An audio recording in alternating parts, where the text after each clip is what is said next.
নমস্কার, আপনারা দেখছেন অ্যাস্ট্রোলজার ডক্টর গৌতম শাস্ত্রীর ইউটিউব চ্যানেল। আপনাদের খুব প্রিয় চ্যানেল।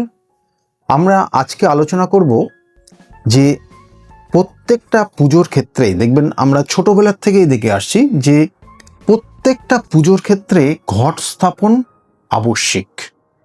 অর্থাৎ ঘট স্থাপন করে তারপরে সেখানে পুজো পাঠ করা হয়।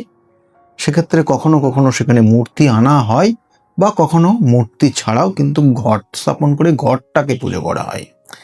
এটা নির্দিষ্ট কেন করা হয় এটার আমি আজকে বিস্তারিত আলোচনা করার চেষ্টা করব। বলছে যে কোনো পুজোর সময়ই ঘট স্থাপন আবশ্যিক। ঘট কোনো দেবী বা দেবতার প্রতিমা নয়, যেটা বলছিলাম। ঘট ভগবানের একটা নিরাকার রূপকে বা প্রতীক হিসাবে দেখা হয়।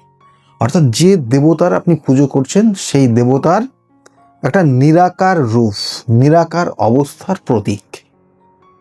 আর আপনি যে প্রতিমাটাকে পুজো করছেন সেটা হচ্ছে সেই দেবতার সকার স্বরূপকে বলা হয়। তাহলে সকার এবং নিরাকার, কারণ নিরাকার আপনি অবশ্যই আপনার যে কোনো পুজোর ক্ষেত্রে এই নিরাকার স্বরূপকে পুজো করতেই হবে।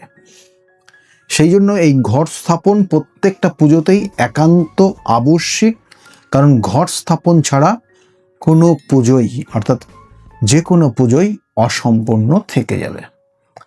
কিন্তু কারণ একটা জিনিস, আর একটা জিনিস রয়েছে, যারা দেখবেন যে এই পুজোর এই ঘটের স্থাপনের ক্ষেত্রে কিছু দ্রব্যগুণ লাগে এবং সেই প্রত্যেকটা দ্রব্যগুণ সেই ওই দেবতার যে নিরাকার রূপের প্রতীক হিসাবে কাজ করে কিভাবে, সেটা আপনারা বুঝতে পারবেন সেই দ্রব্যগুণগুলোকে নিয়ে যখন আলোচনা করব। কারণ এখানে দ্রব্যগুণগুলো কি কি থাকে? পঞ্চশস্য থাকে, পঞ্চগুড়ি থাকে, পঞ্চপল্লব থাকে, পঞ্চরত্ন থাকে, এবং এর সঙ্গে সঙ্গে মাটি থাকে, জল থাকে, নারকেল বা ডাব থাকে, যে সবুজ, বা আপনি নারকেল দিলে নারকেলের দেখবেন ওপরে খোসাটা ছাড়িয়ে ওপরে ঝুঁটি মতো করা থাকে। তার সঙ্গে থাকা বস্ত্র থাকে, কেউ কেউ গামছা দেয়, কেউ কেউ ধুতি শাড়ি দেয়। আর কি দেয়? অর্থাৎ তীর কাঠি দেয়। এইগুলো কিন্তু প্রত্যেকটা ঘট স্থাপনের ক্ষেত্রে লাগে। তীর কাঠিটা অনেক ক্ষেত্রে লাগে, অনেক ক্ষেত্রে লাগে না। এবং এর সঙ্গে সঙ্গে কি বলা হচ্ছে যে এইগুলো যখন স্থাপন হয়, দেখবেন প্রথম অবস্থায় সেখানে মাটি দিয়ে, পঞ্চগুড়ি দিয়ে সেটাকে একটা পীঠ স্থাপন করা হয়। এই পঞ্চগুড়ি পঞ্চমহাপ্রভু অর্থাৎ পঞ্চভূতকে কাজে লাগানো হয়। পঞ্চভূত অর্থাৎ এখানে এটা বলছে ক্ষিতি, অপ, তেজ, মরু এবং বোম। এগুলোর প্রত্যেকটার একটা একটা প্রতীক, যেটা পঞ্চ গুড়ি দিয়ে সেই মাটিটাকে তৈরি করা হয়, যার উপর ঘরটা স্থাপন করা হবে। এবং এরপরে যেটা করা হয়, দেখবেন যে বহু ক্ষেত্রে, বহু জায়গায় আপনারা এমনিতে দেখতে পারবেন, কারণ এখন এই জায়গাটা বিশেষ, মানে বিগত দিনের তুলনায় এখন পুজো পাঠের জায়গাটা অনেক গুণ মানুষের মধ্যে একটা প্রভাবিত করেছে। মানুষকে একটা আলাদাভাবে কিন্তু তার ধ্যান ধারণা পরিবর্তন নিয়ে আসছে। সেজন্য এই পঞ্চ মহাভূত এর উপর যেমন মৃত্তিকা যেমন তৈরি করলেন, সেখানে কি দেওয়া হয়? পঞ্চশস্য দেওয়া হয়।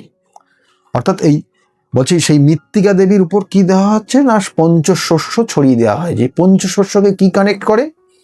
বলছে কাম, ক্রোধ, লোভ, মোহ, মৎসর্য, যেটাকে বলা হয় যে পঞ্চম বৃত্তিকে কানেক্ট করে।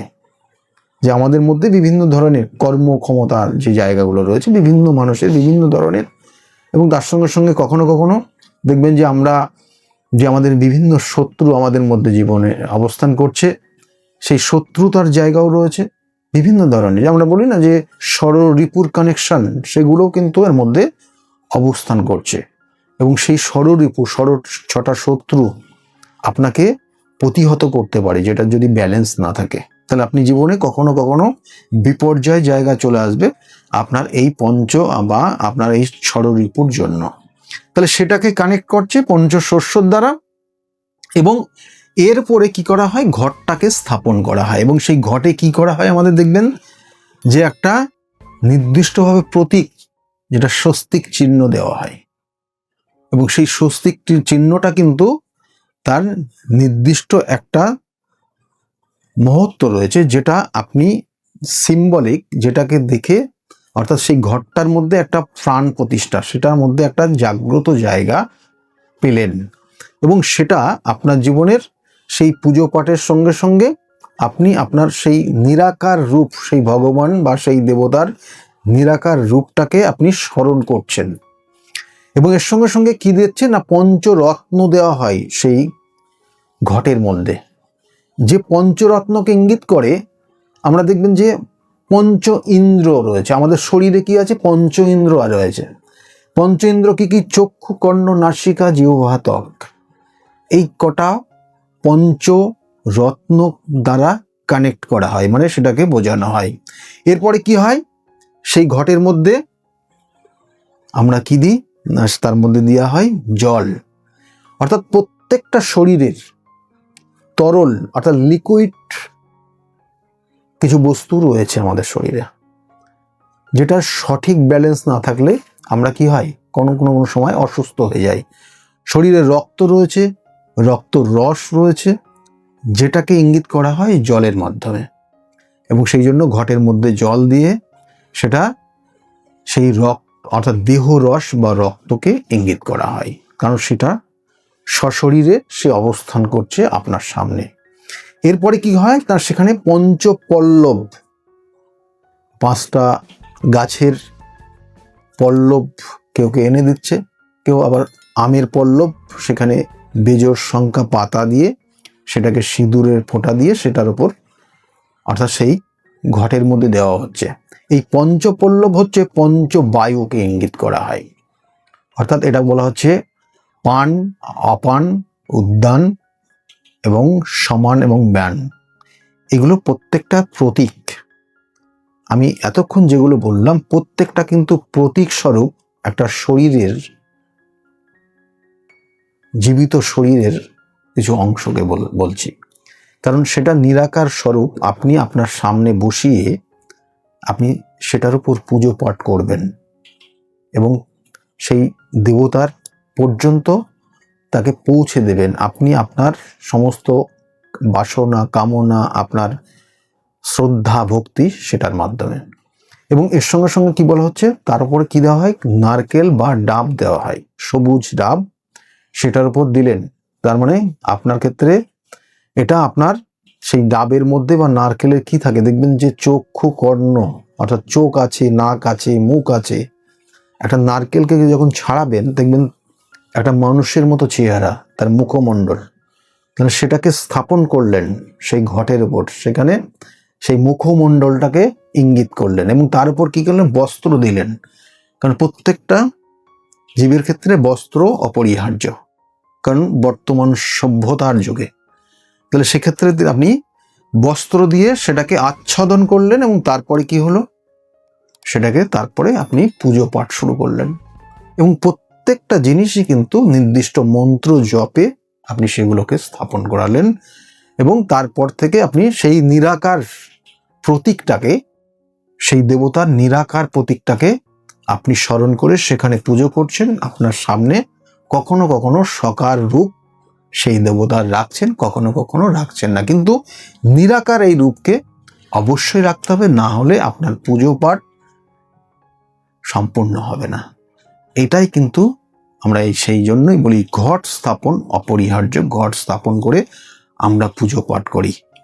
যাই হোক, আমি বারবার বলি কিছু কিছু জায়গা রয়েছে, কিছু কিছু বিষয় রয়েছে খুবই গুরুত্বপূর্ণ, আমরা হয়তো প্রত্যেক জীবনে করে থাকছি, কিন্তু কখনো কখনো সেটা কেন করছি অনেক সময় ভাবি না, কিন্তু বর্তমান ভাবার সময় এসছে। আগামী দিনে এই জিনিসটাকে আরো প্রাধান্য পাবে, আগামী দিনে মানুষের মধ্যে সর্বদাই আসবে যে পুজো পাঠ, হোম যজ্ঞ প্রত্যেকটার একটা নির্দিষ্ট বৈশিষ্ট্য রয়েছে, যেটা আমাদের জীবনকে প্রভাবিত করে।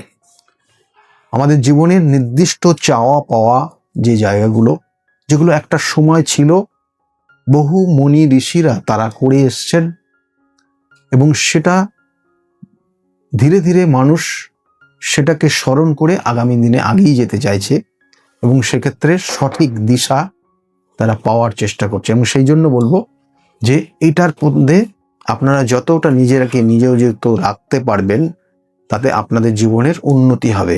কারণ হোম, যজ্ঞ, তপস্যা, মন্ত্রপাঠ এগুলো অপরিহার্য এবং আপনাকে পরিবর্তন আনবে।